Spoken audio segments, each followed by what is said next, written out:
Hi,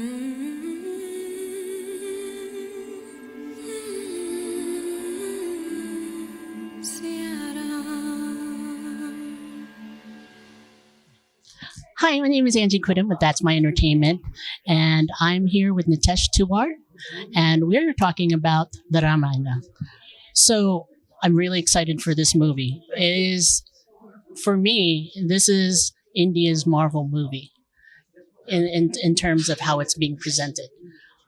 If American families go to see this, what are you hoping that they take away from your vision of Ramayana?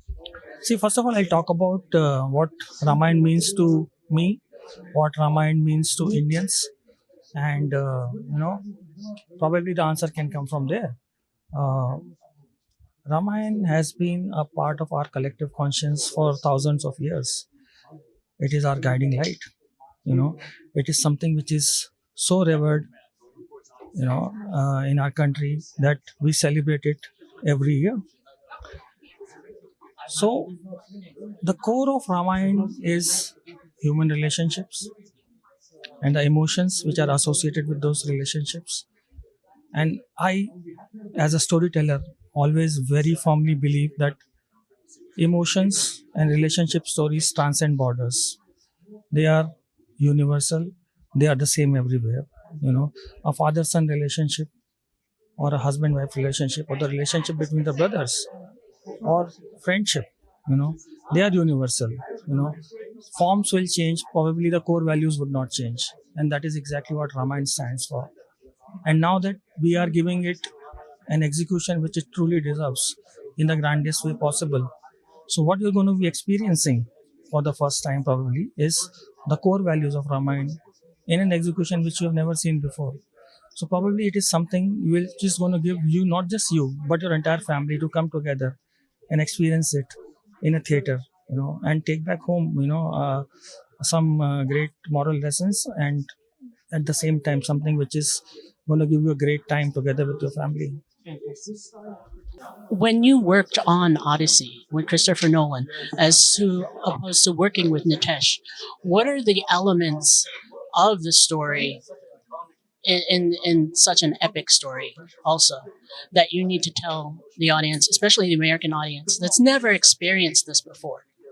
So I think when you work with a director like Nitesh, who's an incredible storyteller, his entire perspective is really down to what the characters are feeling and how the characters are emoting and how we're telling the story from an audience standpoint and how they feel. Because the Ramayana is actually, for at least for the Indian part of the world, people know the Ramayana. So you're not bringing something that as a story that people don't know.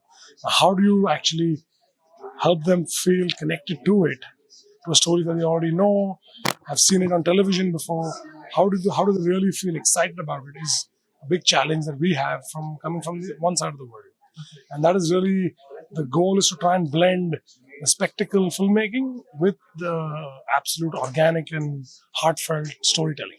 And that sort of is the dynamic of the Ramayana. Perfect. Well, thank you very much for your time, and I look forward to seeing it. Sure, thank you. All right.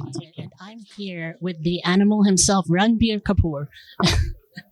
Ranbir, how are you doing today? Very good. Thank you so much for this lovely introduction. So you are playing Lord Ram, one of the most revered characters in epic Indian stories.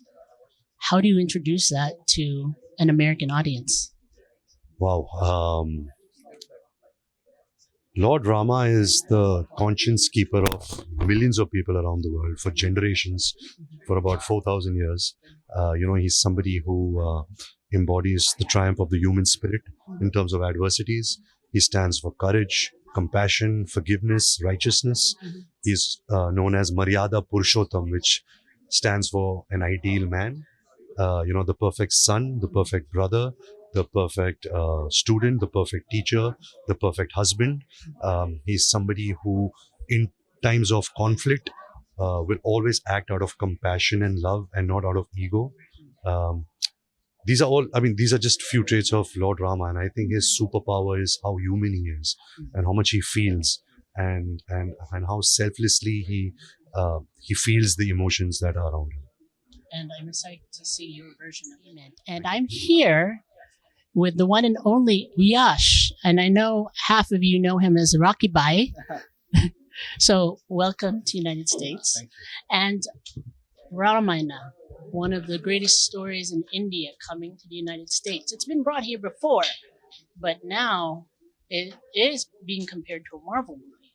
Mhm. So Ravana has always been misconstrued in different ways. We know he's also Shiva's greatest disciple. What is your take on Ravan? See, I think there's no big difference between good and bad. I feel Mm. it's a thin line. When you are very good at something, Mm. you get obsessed with things what you like or what you want in life. You go to extreme of it, then you'll see a different side, which is absolutely bad. Mm. Like, so it's like a circle of life. Like, you go to a point where you're just right there, and then you push it, it's going to bring you down. That's what I believe. What the story also tells you, that because Ravana is somebody. See, the greatest characters are the ones who believe they are right, Mm. and they do it irrespective of what world thinks. Those characters who we remember. And I think this guy, I mean, Ravana is somebody who's gone to an extreme, such an extreme in life, in everything he did. He's mastered most of the things. I think he's the OG villain of humanity, I can say. Right. So you can see many of his essence in many of the characters we have always seen in international films as well. So it's pretty. I think it's pretty okay to say that this is like the most important character, which has gone to an extent where whatever you do, you kind of can say that, okay, this guy has surpassed all the baddies in the world. So he's in that zone.